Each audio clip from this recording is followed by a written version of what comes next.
গালিগালাজ শুনে গোপনে চোখের জল ফেলেছেন শ্রীময়ী। কাঞ্চনের থেকে আমি সুবিধা নিচ্ছি, এ বিষয়ে মুখ খুললেন অভিনেত্রী শ্রীময়ী চট্টরাজ। আপনাদের সবাইকে স্বাগত সিনে গসিপে। কাঞ্চনা শ্রীময়ীকে কেন্দ্র করে কয়েক মাস ধরে আলোচনার শেষ নেই। ২৭ বছরের বড় অভিনেতার সঙ্গে বিয়ে করেছেন। কাঞ্চনের দ্বিতীয় বিয়ে ভাঙার পেছনেও অভিনেত্রী শ্রীময়ী চট্টরাজের দিকে আঙুল উঠেছে। এ সমস্ত বিষয়ে এবার মুখ খুললেন অভিনেত্রীকে অনেকবারই শুনতে হয়েছে কাঞ্চনের জন্য কাজ পাচ্ছেন। এই কথা শোনা মাত্রই অভিনেত্রীর খুব খারাপ লাগে। সাম্প্রতিক এক সাক্ষাৎকারে অভিনেত্রী এসব বিষয়ে অনেক কথাই জানালেন। সদ্য হানিমুন সেরে দেশে ফিরেছেন, আকাশ কুসুম ধারাবাহিকে যোগও দিয়েছেন তিনি। এবার জনপ্রিয় সংবাদ মাধ্যমে অভিনেত্রী জানালেন তার কাজ পাওয়ার যুদ্ধের কথা। অভিনেত্রী জানান তার অভিনয়ের কেরিয়ার নিয়ে আপত্তি ছিল তার বাবার। মেধাবী ছাত্রী শ্রীময়ী নিজের শখে জেদে অভিনয়ের জগতে পা রেখেছেন। পাড়াততো দিদির সুবাদেই অডিশনের খোঁজ পান তিনি। বাবুসোনা ধারাবাহিকে ৩ দিনের জন্য ক্যামিও চরিত্রে অভিনয় করেছিলেন। সেই সময় কাঞ্চন মল্লিকের সঙ্গে আলাপ হলেও বন্ধুত্ব হয়নি।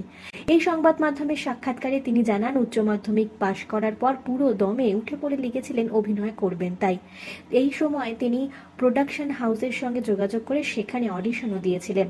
স্নেহাশিস চক্রবর্তীর প্রোডাকশনের হাউসের তরফ থেকে তার কাছে অফারও এসেছিল। সেই সময় ব্লুজ প্রোডাকশনের কর্ণধার তাকে প্রশ্ন করেছিলেন তোমার হাইট কত।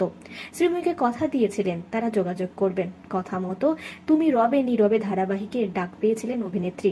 সেই সিরিয়ালে আমি মিস ক্যালকাটা গান করতে গিয়ে ৩৭ বার নট গুড শট দিয়েছিলেন অভিনেত্রী। তারপরেও ঠিক করে শট দিতে পারেননি তিনি। তবুও স্নেহাশিস সেই চরিত্র থেকে তাকে বাদ দেননি। তারপরে অবশ্য পড়াশোনায় যোগ দিয়েছেন অভিনেত্রী শ্রীময়ী চট্টরাজ। অনার্স শেষ করার পর আবার টেলিভিশনের জগতে ফিরেছেন কৃষ্ণকলির হাত ধরে। কৃষ্ণকলি ধারাবাহিকে আমরা তাকে দেখেছি খল চরিত্রে অভিনয় করতে।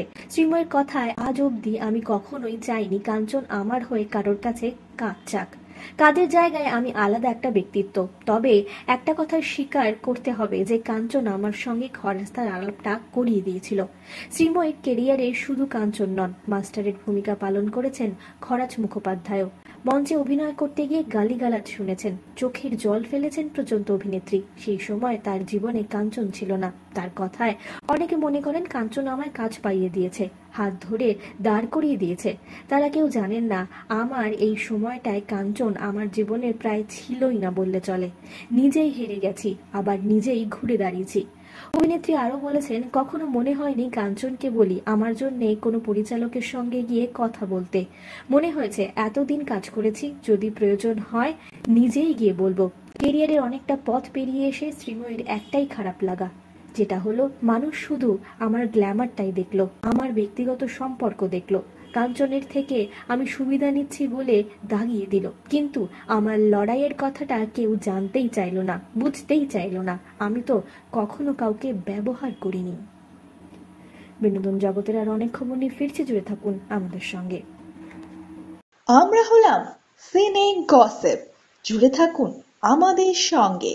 সাবস্ক্রাইব করুন আমাদের এই ইউটিউব চ্যানেলটি।